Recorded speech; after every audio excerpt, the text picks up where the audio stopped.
One of the founding fathers of the American Mafia, Tommy Lucchese was a well-connected and widely respected godfather whose name today remains on the marquee of one of New York's five families. Smart, savvy and fearless, he made his name with his muscle during Prohibition and kept power through the mid-20th century with cautious maneuvering, a strong head for business and gangland political acumen. Born in Sicily, he and his family came to the United States when he was 12 years old and settled in New York's East Harlem neighborhood.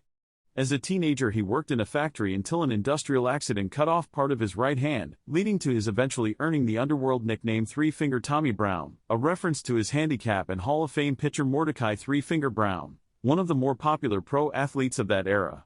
By his 20s, Lucchese had joined forces with fellow future mob dignitary Charles Lucky Luciano and Luciano's 107th Street Gang, working under the auspices and protection of Prohibition-era mafia lord Tommy Reina.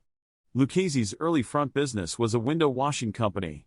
In 1921, he was convicted in a Long Island, New York, courtroom for auto theft and did a little more than a year in state prison. He'd be arrested twice more before the end of the decade, once in 1927 for receiving stolen goods and then in 1928 for murder, but he wasn't convicted in either case. All the while, Lucchese, Luciano and Reina were aligned with powerful Brooklyn bootlegging boss Giuseppe Joe the Boss Masseria, the biggest racketeer in the city as Prohibition wound down in the early 30s. Lucchese and Luciano specifically forged strong ties with legendary Jewish crime czars Arnold the Brain Rothstein and Meyer Lansky. In 1930, Masseria went to war with upstart Don Salvatore Maranzano. Masseria was murdered on April 15, 1931, when Luciano, Lucchese and a contingent of other local young mob heavyweights betrayed him and teamed with Maranzano. Then they double-crossed Maranzano that September, killing him in his Manhattan office. They seized control of the New York underworld for themselves and went on to establish the modern-day American Mafia, led by the five families of New York and the Commission, a nationwide mob board of directors. The crime family that bears Lucchese's name today was first the Galliano family, as Luciano named Tommy Galliano, another Tommy Reina disciple, as the syndicate's inaugural boss. Lucchese slid into the number 2 seat and loyally served as Galliano's underboss for the ensuing 2 decades. After Prohibition was repealed in 1933, Lucchese made his reputation as the preeminent garment district racketeer of his day, ruling over the lucrative textile trade with an iron fist, using the highly feared Murder Incorporated enforcement crew for his muscle to place a vice grip on the industry.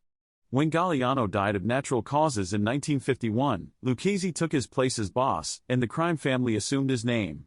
He was a politically connected godfather, content with keeping a low profile, making money and accumulating considerable clout in the shadows while avoiding headlines in his more than 30 years as mob royalty.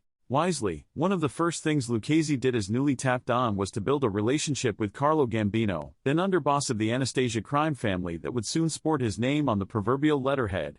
Lucchese married his daughter off to Gambino's son. The Gambino and Lucchese syndicates would share most of the vast and profitable set of rackets being run out of the Idlewild and John F. Kennedy airports in Queens in the 1960s and 70s. The Lucchese crime family's exploits at the airport were depicted in the Martin Scorsese film classic Goodfellas. At the end, it wasn't the street that did in Tommy Lucchese, it was his health. He died of a brain tumor on July 13, 1967, in his own bed at his Long Island estate.